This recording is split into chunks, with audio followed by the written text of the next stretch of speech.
الحمدللہ وحدہ والصلاة والسلام علی من لا نبی بعدہ اما بعد فوز باللہ من الشیطان الرجیم بسم اللہ الرحمن الرحیم۔ السلام علیکم ناظرین، public news TV channel پر صبح کی پرنور ساعتوں میں پروگرام صدائے قرآن لے کر ڈاکٹر محمد طاہر مصطفیٰ آپ کی خدمت میں حاضر۔ ناظرین کرام، آج پروگرام صدائے قرآن میں جو ہمارا سبق ہے وہ سورہ البقرہ کی آیت نمبر 23 اور 24 ہے، جس میں ارشاد باری تعالیٰ ہے بسم اللہ الرحمن الرحیم وَإِن كُنتُمْ فِي رَيْبٍ مِّمَّا نَزَّلْنَا عَلَىٰ عَبْدِنَا فَأْتُوا بِسُورَةٍ مِّن مِّثْلِهِ وَادْعُوا شُهَدَاءَكُم مِّن دُونِ اللَّهِ إِن كُنتُمْ صَادِقِينَ فَإِن لَّمْ تَفْعَلُوا وَلَن تَفْعَلُوا فَاتَّقُوا النَّارَ الَّتِي وَقُودُهَا النَّاسُ وَالْحِجَارَةُ أُعِدَّتْ لِلْكَافِرِينَ۔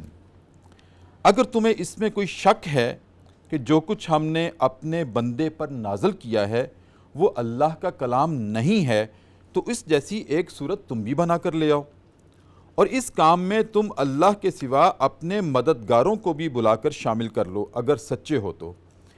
پھر اگر ایسا نہ کر سکو اور تم ایسا کر بھی نہیں سکو گے تو پھر ڈرو اس آگ سے جس کا ایندھن آدمی اور پتھر ہوں گے، جو کہ کافروں کے واسطے تیار کی گئی ہے۔ ناظرین کرام، ان آیات میں صدائے قرآن کے اس سبق میں اللہ رب العزت نے ایک چیلنج دیا ہے ان لوگوں کو جو شک کرتے ہیں کہ یہ قرآن مجید، قرآن کریم، کتاب ہدایت منزل من اللہ نہیں ہے۔ اور میں یہ بھی عرض کر دوں ناظرین کرام کہ اس طرح کے اعتراضات اور اس طرح کے شکوک و شبہات عہد رسالت میں بھی تھے اور آج تک موجود ہیں۔ اس طرح کا اعتراض کرنے والے لوگ بھی موجود ہیں اور اس وقت بھی تھے۔ اس وقت کے لوگوں نے بھی جب عہد رسالت میں اعتراض کیا کہ یہ کلام اللہ کا کلام نہیں ہے، یہ تو محمد صلی اللہ علیہ وآلہ وسلم فدا کا امی و ابی یہ تو خود بنا لیتے ہیں، یا رات کو کوئی شخص آتا ہے وہ ان کو اس طرح کی عربی میں آیات بنا کے دے جاتا ہے اور صبح اٹھ کے یہ کہتے ہیں کہ یہ اللہ کا نازل کردہ کلام ہے۔ نعوذ باللہ، یہ اس وقت کے لوگوں نے بھی کہا تھا۔ تو اسی کے جواب میں اللہ رب العزت نے ان لوگوں کو چیلنج دیا کہ اگر تم یہ سمجھتے ہو کہ محمد صلی اللہ علیہ وآلہ وسلم فدا کا امی و ابی یہ ایسا کلام خود بنا لیتے ہیں یا کوئی بنا کے دے جاتا ہے تو ٹھیک ہے، تم بھی عرب میں رہتے ہو، زبان بھی عربی ہے، تم بھی بنا کر ایک صورت لے آؤ۔ لیکن یہ چیلنج ناظرین کرام اس وقت سے لے کر 1450 برس ہو گئے ہیں، آج تک برقرار ہے اور برقرار رہے گا قیامت تک۔ اللہ کا یہ چیلنج ہے، یہ دعویٰ ہے کہ تم اس جیسی ایک صورت بھی نہیں بنا سکتے، تم ایک آیت بھی نہیں بنا سکتے۔ ناظرین کرام، غور طلب بات یہ ہے کہ آخر اس چیلنج میں اور اس دعوے کی ماہیت میں وہ کیا بات ہے، وہ کیا جوہر ہے جس کی وجہ سے اللہ رب العزت نے اس دعوے کو برقرار رکھا ہے آج تک۔ اگر ہم دیکھیں تو کلام اللہ کی لغت عربی ہے، تو آج بھی عربی زبان موجود ہے۔ دنیا کے 22 ممالک میں عربی بولی، لکھی اور سمجھی جاتی ہے۔ پوری دنیا میں بالعموم بھی سمجھی اور بولی جاتی ہے۔ عربی زبان زندہ زبان ہے۔ بعض انبیاء کی زبانیں آج ناپید ہیں، لیکن عربی زبان جو خاتم النبیین صلی اللہ علیہ وآلہ وسلم کی زبان ہے وہ تو زندہ زبان ہے، اور اس میں فصاحت ہے تو آج بھی فصیح موجود ہیں، اس میں بلاغت ہے تو آج بھی بلیغ موجود ہیں۔ بڑے بڑے عرب کے قادر الکلام لوگ موجود ہیں، پوری دنیا میں موجود ہیں۔ لیکن کیا بات ہے کہ عربی میں متن لکھے گئے، عربی میں تفاسیر لکھی گئیں، عربی میں حدیث لکھی گئی، عربی میں منطق لکھا گیا، عربی میں فقہ لکھی گئی، عربی میں اور تاریخ لکھی گئی ہے، لیکن اس تاریخ اور اس حدیث اور اس فقہ کا جو متن ہے وہ قرآن مجید کے متن سے، قرآن مجید کی ڈکشن سے، لٹریچر سے کیسے اپنا ایک خصوصی امتیاز رکھتا ہے؟ یہ ایک بہت بڑا سوال ہے جو آج ہم ڈسکس کریں گے اپنے پروگرام صدائے قرآن کے فاضل مہمان سے۔ ناظرین کرام، ان تمام سوالوں کا جواب دینے کے لیے اور اس میں پھر ہمارے لیے قرآن کی صدا کیا ہے، اس پر گفتگو کرنے کے لیے جو آج مہمان شخصیت ہیں وہ پہلے بھی تشریف لاتی رہی ہیں، انشاءاللہ آگے بھی تشریف لاتی رہیں گی وہ شخصیت، میرے بڑے لاڈلے شاگرد ہیں ماشاءاللہ۔ ناظرین کرام، ڈاکٹر حافظ ساجد اقبال شیخ۔ ناظرین کرام، ڈاکٹر صاحب جو ہیں ماشاءاللہ قرآن، فہم قرآن اور دروس قرآن آپ کا عشق ہے، اور اسی عشق کی بنیاد پر آج ہمارے پروگرام صدائے قرآن کی زینت ہیں۔ السلام علیکم ورحمۃ اللہ۔ وعلیکم السلام ورحمۃ اللہ وبرکاتہ۔ آپ سب خیریت سے ہیں؟ جی الحمدللہ، مزاج بخیر۔ اور ناظرین کرام، میری بائیں جانب ایک مرتبہ پھر ہم نے زحمت دی ہے، جناب شفیق قادری، ماشاءاللہ خوبصورت آواز ہے، خوبصورت لحن ہے، اور شیخ پورہ سے ہمارے مہمان ہیں۔ السلام علیکم ورحمۃ اللہ۔ وعلیکم السلام ورحمۃ کیسے اللہ۔ مزاج؟ الحمدللہ، ایک مرتبہ پھر آپ کو ہم جزاک اللہ۔ دعوت دی۔ ناظرین کرام، ہمارے پروگرام کا فارمیٹ ہی یہ ہے کہ صدائے قرآن کا آغاز ہم صاحب قرآن پر عقیدت کے پھول نچھاور کرنے سے کرتے ہیں، تو میں گزارش کرتا ہوں جناب محمد شفیق قادری سے کہ وہ کلام سے پروگرام کا آغاز فرمائیں۔ یہ دنیا جل کے بجھ جاتی مگر شامل مدینہ ہے۔ ناظرین کرام، جناب زاہد فخری کا کلام جناب محمد شفیق قادری اپنی خوبصورت آواز میں بارگاہ رسالت مآب صلی اللہ علیہ وسلم میں نذرانہ عقیدت کے طور پر ادا کر رہے تھے۔ وقفہ ہے پروگرام میں، اور وقفے میں ہم جایا کرتے ہیں دربار رسالت میں، اور نبی کریم صلی اللہ علیہ وآلہ وسلم، ہمارے ماں باپ آپ پہ قربان، ان کی ذات اقدس پر ایک مرتبہ درود کریم کا نذرانہ پڑھتے ہیں اور واپس آتے ہیں۔ اللہم صلی اللہ علیہ وسلم۔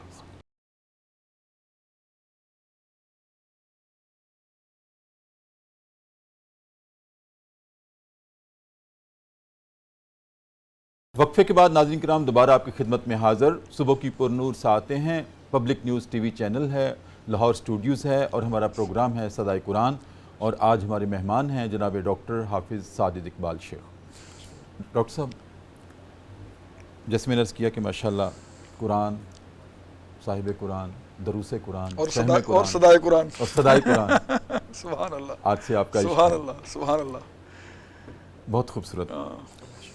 ڈاکٹر صاحب فرمائیے گا، جیسے میں نے عرض کیا کہ جو آج ہمارا سبق ہے وہ ہے سورہ بقرہ کی آیت نمبر 23 اور 24، جس میں اللہ رب العزت نے حالانکہ آغاز میں ہی، سورہ بقرہ کے آغاز میں ہی یہ کیٹیگوریکلی واضح کر دیا تھا کہ الف لام میم ذالک الکتاب لا ریب فیہ، وہاں بھی کہہ دیا تھا کہ اس میں کوئی شک و شبہ کی گنجائش ہی نہیں سبحان ہے، اللہ۔ یہ تمام وہموں سے، وسواس سے، شک سے ماورا ہے، اور یہ منزل من اللہ ہے۔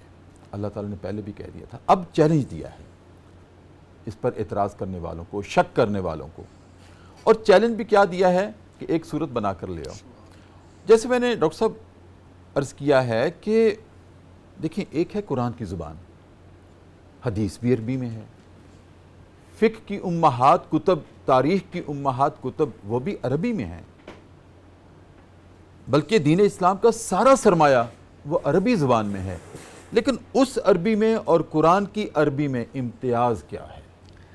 دیکھیے محترم ڈاکٹر صاحب، یہ جو مضمون ہے اگر آپ اس پر غور کریں، یہ اتنا زبردست مضمون ہے، تو فرمایا جا رہا ہے کہ اگر تمہیں شک ہے اس کے بارے میں جو ہم نے اپنے بندے پر نازل کیا، یعنی کہ نازل کیا ہے قرآن مجید، جی، اور قرآن مجید کا ایک ایک لفظ، ایک ایک حرف، ایک ایک آیت، ایک ایک سورت، یہ ہر چیز بتاتی ہے کہ یہ انسانی کلام ہو نہیں سکتا۔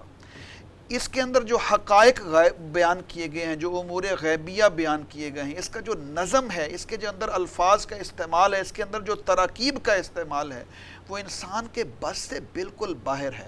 محترم ڈاکٹر صاحب، اس وقت جب حضور علیہ الصلوۃ والسلام پر یہ کلام نازل ہونا شروع ہوا، جی، تو وہاں عربوں کے ہاں ایک ہر سال مقابلہ ہوتا تھا کلام کا۔ اچھا، ہر بندہ اپنا خوبصورت کلام لاتا تھا اور خانہ کعبہ کے دیواروں پر لٹکا دیا جاتا تھا۔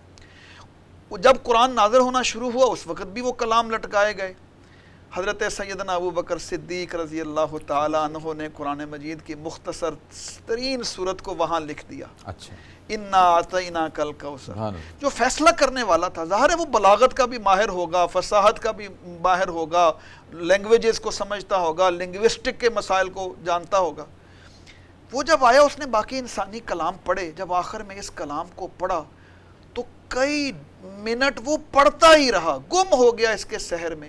تو اس کی زبان سے نکلا، ما ھذا قول البشر، یہ کسی انسان کا کلام ہو ہی نہیں سکتا۔ سبحان اللہ، محترم ڈاکٹر صاحب، اللہ رب العزت نے رسول اکرم صلی اللہ علیہ وسلم کی شان کے لیے دو باتیں ہی بنیادی دلیل کے طور پر پیش کی ہیں. جیسے میں پچھلی آیات میں توحید کے 4 دلائل پڑھ چکے ہیں کہ آسمان کو چھت بنایا، زمین کو بچھونا بنایا، آسمان سے پانی نازل فرمایا. یہ تطبیق یہ ہے کہ جس طرح اللہ رب العزت آسمان سے پانی نازل کرتا ہے اور زمینیں لہلہا اٹھتی ہیں، اسی طرح اللہ رب العزت وحی نازل ہوتا ہے تو دلوں کو اندر نور نصیب ہوتا ہے، دلوں کے اندر ہدایت کا نور بیدار ہوتا ہے. محترم ڈاکٹر صاحب اندازہ لگائیے، جو قرآن ہے، حضور علیہ الصلوۃ والسلام نے خود جب سب سے پہلے وحی کا آغاز فرمایا تھا، محترم ڈاکٹر صاحب آپ کو یاد ہے انہوں نے سب سے پہلے جب مخاطب کیا لوگوں کو صفا کی پہاڑی پر، تو اس وقت اپنی ذاتی گرامی، اپنی ذات اور اپنے کردار کو پیش کیا تھا کہ میں نے تمہارے درمیان وقت گزارا ہے. فَقَدْ لَبِثْتُ فِيكُمْ عُمُرًا مِّن قَبْلِ، تم اس پر غور کرو. لوگوں سے سوالن جواباً پوچھا، میں جھوٹ بول سکتا ہوں؟ کہتے نہیں. میں امانت دار ہوں، میں خیانت کر سکتا ہوں؟ نہیں. تو پھر دعوت پیش کی. اپنی ذات گرامی کے ساتھ دوسری دلیل جو سب سے بڑی پیش کی گئی ہے وہ قرآن مجید ہے. اور آج بھی حضور علیہ الصلوۃ والسلام کی ذات گرامی اور یہ قرآن، یہ سب سے بڑے ثبوت اور دلائل ہیں حضور علیہ الصلوۃ والسلام کے رسول برحق اور امام الانبیاء اور خاتم النبیین ہونے کے. محترم ڈاکٹر صاحب، یہ صدائے قرآن کا پروگرام آپ نے جو شروع کیا ہے، دیکھیے اتنی چیزیں موجود ہیں. اگر ہم قرآن کے الفاظ پر غور کریں، اہل لغت نے، اہل تفسیر نے اس پر بڑا کام کیا ہے. قرآن مجید میں کوئی ایسا لفظ داخل نہیں کیا گیا جو اپنے معنی دینی میں ذرا بھی کجی کرتا تھا، رکاوٹ ڈالتا تھا، کمی کرتا تھا. لفظ عرض ہم پڑھتے ہیں لیکن اس کی جمع نہیں ہے، کیونکہ وہ جمع جو اہل عرب کے ہاں بولی جاتی ہے وہ اپنے معنی دینے میں ذرا کمی کر رہی تھی. قرآن نے، اللہ رب العزت نے قرآن کی شان کے خلاف جانا اس لفظ کا وہاں استعمال کر لغت سے نکال دیا. آپ نے ابھی اپنے انٹرو میں محترم ڈاکٹر سے ایک بات ارشاد فرمائی تھی کہ دیکھیے یہ جو قرآن ہے یہ کس طرح چیلنج کرتا ہے. یہ چیلنج پہلی دفعہ نہیں ہوا، یہ تو مدینے میں نازل ہوئی ہے سورۃ البقرہ.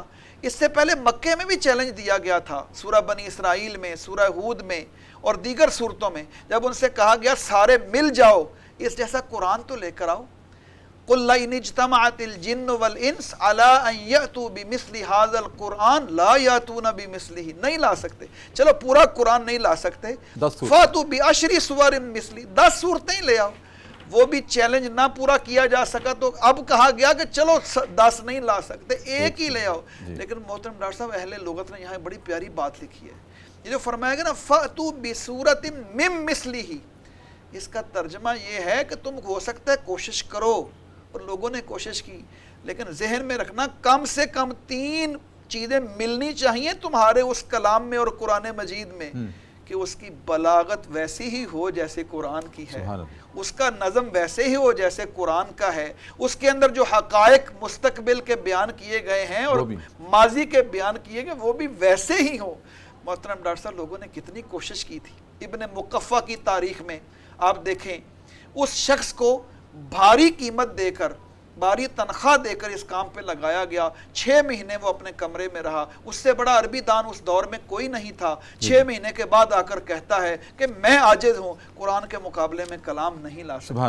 اور آج کے دور میں بھی کتنے لوگ کوشش کرتے ہیں، لیکن قرآن کا چیلنج موجود ہے، کیونکہ یہ کلام الہی ہے، یہ دلوں کو اندر داخل ہونے والا کلام ہے، پر اثر کلام ہے. اس کے مقابلے میں کون کلام لا سکتا ہے؟ سبحان اللہ. ڈاکٹر صاحب بہت خوبصورت آپ نے ماشاءاللہ آغاز بھی کیا، وضاحت بھی کی. آگے بڑھتے ہیں. دیکھیں کلام اللہ میں 15واں پارہ ہے، میں تھوڑا سا جمپ کر رہا ہوں، اور ارشاد ہے سبحان الذی اسریٰ بعبدہ، ہم نے سیر کرائی معراج کے موقع پر اپنے بندے کو، اپنے عبد کو. یہاں بھی وہی طرز کلام ہے، وَإِن كُنتُمْ فِي رَيْبٍ مِّمَّا نَزَّلْنَا عَلَىٰ عَبْدِنَا، اگر تمہیں شک ہو جو کچھ ہم نے نازل کیا ہے اپنے عبد پر. یہ بھی تو کہا جا سکتا تھا کہ وَإِن كُنتُمْ فِي رَيْبٍ مِّمَّا نَزَّلْنَا عَلَىٰ رُسُولِنَا عَلَىٰ نَبِيِّنَا عَلَىٰ محمد، یہ کیوں نہیں کہا گیا، لیکن عَلَىٰ عَبْدِنَا؟ اس میں کیا حکمت ہے، اس میں کیا صدا ہے؟ محترم ڈاکٹر صاحب اس کی 2 وجوہات ہیں. سب سے پہلی وجہ یہ ہے کہ اوپر دعوت دی جا رہی تھی بندگی کی انسانوں کو، یا ایھا الناس اعبدوا، تو بتایا بندگی کیسی بندگی، ویسی بندگی جیسے محمد کریم صلی اللہ علیہ وسلم کی بندگی سبحان ہے. اللہ. پہلی بات تو جیسے آپ نے بندگی کر کے بندگی دکھائی. کر کے دکھائی. ماڈل تو وہ ہے لقد کان لکم فی رسول اللہ اسوۃ حسن. بیک گراؤنڈ کے اندر مضمور بندگی کا تھا، تو اس لیے ماڈل بندگی تو صرف وہی ہے نا جو آقا علیہ الصلوۃ والسلام کی. محترم ڈاکٹر صاحب، اس کے علاوہ جو ہمارے بہت معروف مفسرین ہیں انہوں نے اس موضوع پر بات کی ہے. تفسیر جلالین کے اندر یہ بات آتی ہے کہ یہ ہے اضافت، اور اس میں ایک پوزیسونیس ہے، نسبت قائم کی گئی ہے حضور علیہ الصلوۃ والسلام کی اللہ کی طرف. عبدینا، اللہ نے فرمایا ہمارے بندے. یہ جو ترتیب ہے اس کو کہتے ہیں الاضافۃ للتشریف. یہ تفسیر جلالین کے الفاظ ہیں. صحیح. کہ یہ جو اضافت ہے یہ حضور علیہ الصلوۃ والسلام کی بلند ترین شان کو بیان کرنے کے لیے ہے. کہ دیکھیے جیسے سورہ محمد کے اندر فرمایا گیا نزل علی محمد، بالکل ایسے. اور نزل علی رسول کہا جا سکتا تھا، لیکن بتانا یہ تھا کہ محمد کریم صلی اللہ علیہ وسلم کون ہیں؟ اللہ کے غلام ہیں. اللہ کے اور عبد. غلام عبد کیا کون ہوتا ہے؟ جو اپنی مرضی نہیں کرتا، کلی طور پر آقا کی مرضی کے مطابق چلا کرتا ہے. غلام اور بندہ وہ ہوتا ہے. محترم ڈاکٹر صاحب، خود حضور علیہ الصلوۃ والسلام سے جب اماں عائشہ صدیقہ رضی اللہ تعالی عنہا نے یہ سوال کیا تھا کہ اے اللہ کے رسول، آپ کیوں اتنا کھپتے ہیں، کیوں اتنا اپنے جان کو کھپاتے ہیں، ساری رات کھڑے رہتے ہیں، پاؤں پہ ورم پیدا ہو جاتے ہیں؟ تو اس کا جواب آقا علیہ الصلوۃ والسلام نے دیا تھا، وہ الفاظ افلا اکون عبدا شکورا، کیا میں اللہ کا شکر شکر گزار گزار بندہ نہ بناؤں. اور اہل ایمان کو تو یہ سکھایا جا رہا ہے کلموں کے اندر کہ تم کلمہ پڑھو اشہد ان محمدا عبدہ ورسولہ. اور تیسری بات اس میں یہ ہے کہ دیکھیے عبد کا جو مضمون ہوتا ہے اس کے کچھ تقاضے ہیں. قرآن مجید میں جہاں بھی اللہ رب العزت نے اپنے نبیوں کا تذکرہ کیا وہاں اس سے ملتے جلتے دیگر الفاظ بھی آئے ہیں. وہ سارے الفاظ یہ بتاتے ہیں کہ دیکھیے فرشتے نہیں ہیں انسانوں، یہ معاشرے میں رہنے والے فرشتے نہیں ہیں، انسان ہیں. انسانوں کی رہنمائی کے لیے انسانوں ہی کا آنا ضروری تھا، لیکن وہ عام انسان نہیں ہیں. ان کے اوپر وحی نازل ہوتی ہے، وہ براہ راست اللہ رب العزت کی نگرانی میں ہیں، اور سارے انسان یہ سمجھ لیں کہ عبد ہونے کے باوجود ان کا مقام اتنا بلند ہے کہ وہ ماڈل انہوں نے عبد ہونے کا ثبوت دیا ہے. تم ایک ایک نقطہ ان کی سیرت و کردار کے اندر دیکھو اور اس کو فالو کرو. اسی لیے اللہ رب العزت نے فرمایا نزلنا علی عبدنا، ہم نے نازل کیا اپنے بندے پر. اور بندہ جو کون ہے؟ وہ محمد کریم صلی اللہ علیہ وسلم کی ذات گرامی ہے. اور وہ ذات گرامی جس کے بارے میں اللہ رب العزت نے قرآن مجید میں ارشاد فرمایا کہ یہ وہ میرے بندے ہیں جن کو اللہ رب العزت نے اخلاق کا بلند ترین مرتبہ عطا فرمایا ہے کہ وَإِنَّكَ لَعَلَىٰ خُلُقٍ عَظِيمٍ. اور ان کے بارے میں ارشاد فرمایا ہے کہ وَرَفَعْنَا لَكَ ذِكْرَكَ. اور ان کے بارے میں ارشاد فرمایا ہے کہ وَمَا أَرْسَلْنَاكَ إِلَّا رَحْمَةً لِلْعَالَمِينَ. سبحان اللہ، سبحان اللہ.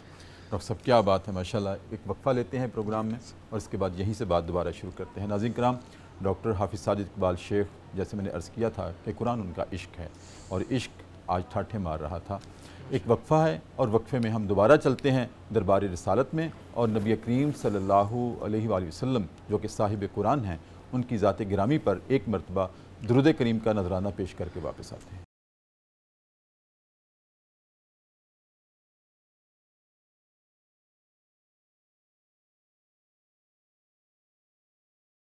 وقفے کے بعد ناظرین کرام دوبارہ آپ کی خدمت میں حاضر ہیں. Public news TV channel ہے، صبح کی پرنور ساعتیں ہیں اور پروگرام صدائے قرآن ہے اور ہمارے مہمان ہیں جناب ڈاکٹر حافظ ساجد اقبال. ڈاکٹر صاحب آگے بڑھتے ہیں. ماشاءاللہ بہت خوبصورت آپ نے تفسیر کی، وضاحت کی اور گتھیاں سلجھائیں. ہمارے ناظرین نے اس کو لکھا بھی، نوٹ بھی کیا ہے. آگے ہے کہ اگر تم یہ اپنے قرآن کریم کے بارے میں شک میں قائم رہتے ہو، کوشش کر کے دیکھ لو، کامیاب نہیں ہوگے تم. یہ ہمارا بھی دعویٰ ہے. ایک دعویٰ تو شک و شبہ سے بالا تر ہونے کا ہے اور دوسرا دعویٰ انہی آیات میں یہ ہے کہ تم پورا نہیں اتر سکتے. کوشش کر کے دیکھ لو، بلا لو، اپنے مددگاروں کو بھی بلا لو. اور اگر تم اسی ہٹ درمی اور ضد پہ قائم رہے کہ اس کو یہی سمجھتے رہے کہ یہ منزل من اللہ نہیں ہے، اللہ کا کلام نہیں ہے، اس میں شک و شبہ کرتے رہے، تو پھر یاد رکھنا ہم نے بھی ایک آگ تیار کر رکھی ہے جس کا ایندھن انسان اور پتھر ہوں گے۔ ڈاکٹر صاحب میری ایک الجھن ہے اور ہمارے ناظرین بھی، ان کے بھی ذہن میں یہ بات آتی ہوگی کہ جب آگ بھڑکتی ہے پتھروں سے تو آگ بجھائی جاتی ہے، لیکن یہاں بھڑکانے کے لیے پتھروں کو کہا گیا ہے کہ انسان اور پتھر ہوں گے اس آگ کو بھڑکانے کے لیے، اس کا ایندھن سلگانے کے لیے۔ یہ کیا ہے اس میں حکمت؟ محترم ڈاکٹر صاحب، کون سے پتھر ہیں؟ بہت اچھا مضمون ہے۔ اس کو ذرا ایک اور تناظر میں ذرا دیکھنے کی کوشش کرتے ہیں۔ سب سے پہلے تو بات یہ ہے کہ جیسے کہ یا ایھا الناس اعبدوا سے مضمون شروع ہوا تو توحید کا، اس کے دلائل کا، پھر حضور علیہ الصلوۃ والسلام کی نبوت اور رسالت کی صداقت اور قرآن کی دلیل، اس کے بعد فطری طور پر ضروری تھا کہ ذرا آخرت کی بات کی جاتی، اور آخرت کا مضمون اس اعتبار سے سب سے اہم ہوتا ہے کہ انسان کو اپنے ہمیشہ نتائج و عواقب کی فکر ہوتی ہے، انجام کا پتہ ہوتا ہے کہ میرا انجام کیسا ہو، اس انجام کی فکر ہے، اور انجام میں اگر کوئی گڑبڑ ہو، پریشانی ہو تو انسان اصلاح کی طرف آتا ہے۔ ایک تو آخرت کا مضمون بیان ہونا تھا۔ دوسری بات محترم ڈاکٹر صاحب یہ ہے کہ دیکھیے یہ جو آگ ہے نا، یہ لفظ استعمال ہوا ہے وقود۔ وقود کو ذرا سمجھنے کی ضرورت ہے۔ جیسے عربی زبان میں جب ہم وضو کرتے ہیں تو اس کے لیے جو برتن ہوتا ہے اسے وقود کہا جاتا ہے۔ اچھا، وضو کے لیے جو برتن لایا جاتا ہے اس کو وضو کہا جاتا ہے، اس کے اوپر زبر ڈالتے ہیں۔ یہاں جو لفظ ہے وقود ہے، یعنی کہ جس چیز سے آگ بھڑکائی جائے گی، جس کو آگ کو روشن کیا جائے گا، جلایا جائے گا۔ ہمارے ایک استاد گرامی، جس طرح آپ سے ہم چیزیں سیکھتے ہیں، ہمارے ایک اور استاد گرامی جنہوں نے 10 جلدوں میں تفسیر لکھی، صاحب روح القرآن مولانا ڈاکٹر اسلم صدیقی صاحب رحمۃ اللہ علیہ، ان کی قبر پہ کروڑوں رحمت اللہ، انہوں نے اس آیت کی بڑی خوبصورت تفسیر فرمائی ہے، اور ان کا چونکہ مطالعہ تھا وہ عربی قدیم تفاسیر کا بھی، جدید تفاسیر کا بھی، وہ لکھتے ہیں کہ اصل دیکھیے وہ آگ کس لیے تھی۔ وہ آگ اس لیے تھی کہ جس نے بھی شرک سے اپنے آپ کو آلودہ کیا ہے وہ آگ جلنے کا ذریعہ بنے گا۔ وہ انسان ہیں تو وہ بھی آگ جلائیں گے، اور جن پتھروں کو معبود سمجھ کر عبادت کی گئی ہے ان پتھروں کو بھی جلایا جائے گا۔ وہ محل وقوع ہیں اس کا، اور وہ محل نار ہیں، اس وجہ سے کہ کیونکہ شرک کی نسبت ان کے ساتھ قائم کی گئی۔ قرآن مجید میں اس کی دیگر دلیل بھی انہوں نے بیان فرمائی، دوسری جگہ قرآن پاک کی آیت موجود ہے، سورۃ الانبیاء کے اندر اللہ رب العزت نے فرمایا انکم وما تعبدون من دون اللہ حسب جہنم، کہ تمہیں بھی جہنم کا ایندھن بنایا جائے گا اور ان کو بھی بنایا جائے گا جن کو تم پوجتے تھے۔ ایک تو اس کی تفسیر یہ ہے، اور یہ بڑی مضبوط دلیل ہے، اور بڑے قدیم مفسرین نے بھی یہی تفسیر فرمائی ہے کہ وہ تمام پتھر جن کو پوجا گیا، جن کو شرک کے ساتھ آلودہ کیا گیا، اور وہ بھی انسانوں کے ساتھ جہنم کے اندر آگ بڑھانے کا سبب بنیں گے۔ دوسری بات محترم ڈاکٹر صاحب یہ ہے کہ بہت سارے پتھر ایسے بھی ہیں جو آگ جلانے کا باعث ہوتے ہیں۔ سائنسدانوں نے اس کے اوپر تحقیق کی، جیسے گندک ہے، گندک کے پتھر خاص طور پر، اور اس سے پھر سلفر بنتا ہے۔ آج جو آگ جلانے کے جتنے آلات ہیں نا وہ سارے اس سلفر سے بنائے جاتے ہیں۔ تو اس لیے یہ بات ذہن میں رکھنی چاہیے، قرآن مجید نے تو اس آگ کی شدت کو بیان کیا ہے، اور اس شدت کا ذکر احادیث کے اندر بھی موجود ہے۔ اصل تو مضمون یہ ہے کہ انسان کو بتایا جائے تم بچنا ایسے سارے اعمال سے، ایسے شرک کی آلودگیوں سے۔ فلا تجعلوا للہ اندادا کا مضمون آپ پڑھا چکے ہیں، تو یہ مضمون ہے اصلاً تو دیکھنا یہ ہے کہ قطعاً اس طرف نہ جانا، اپنی بندگی کو اللہ کے لیے خالص رکھنا، اور قرآن کو اپنا ہدایت نامہ بنا کر اس کو فالو کرنا۔ بہت خوبصورت آپ نے ماشاءاللہ شرح فرمائی ڈاکٹر صاحب، بہت آمد کا شکریہ، اور انشاءاللہ آپ نے مسلسل آتے رہنا ہے، آپ اس پروگرام کا مستقل حصہ ہیں، اور میں آن ایئر یہ کہہ رہا ہوں جی انشاءاللہ۔ ناظرین کرام، جناب حافظ ساجد اقبال شیخ نے کس طرح سے خوبصورتی کے ساتھ اس گتھی کو سلجھایا ہے کہ جو اللہ رب العزت نے یہاں لفظ استعمال کیا کہ اس آگ کا ایندھن انسان اور پتھر ہوں گے، تو دو وجوہات انہوں نے بتائیں اور کمال بتائیں کہ ایک تو یہ کہ وہ پتھر جن کی وہ لوگ عبادت کرتے تھے ان کو بت بنا کر، ان پتھروں کو گھڑ کر بت بنا کر جن کی عبادت کرتے تھے ان کو بھی اس آگ میں ڈالا جائے گا، اور دوسرا اس کی وجہ یہ بھی بتائی کہ بعض پتھر ایسے ہوتے ہیں جو آگ کو بھڑکاتے ہیں، جیسے گندک ہے، سلفر ہے۔ اس کی ہم نے سائنسی طور پر اس کی توجیہ ڈاکٹر صاحب نے پیش کی، بہت ہی خوبصورت انداز تھا۔ اللہ تعالیٰ ان کو سلامت رکھے۔ ناظرین کرام، اسی پر آج پروگرام ہم ختم کرتے ہیں۔ کل انشاءاللہ اگلے سبق کے ساتھ پروگرام صدائے قرآن میں حاضر ہوں گے صبح کی ساعتوں میں، اور میں آخر میں گزارش کروں گا جناب محمد شفیق قادری سے کہ وہ اپنے کلام سے پروگرام کا اختتام بھی کریں گے، اور تب تک اپنے میزبان ڈاکٹر محمد طاہر مصطفیٰ کو اجازت دیجیے۔ اپنا بہت خیال رکھیے۔ اللہ حافظ۔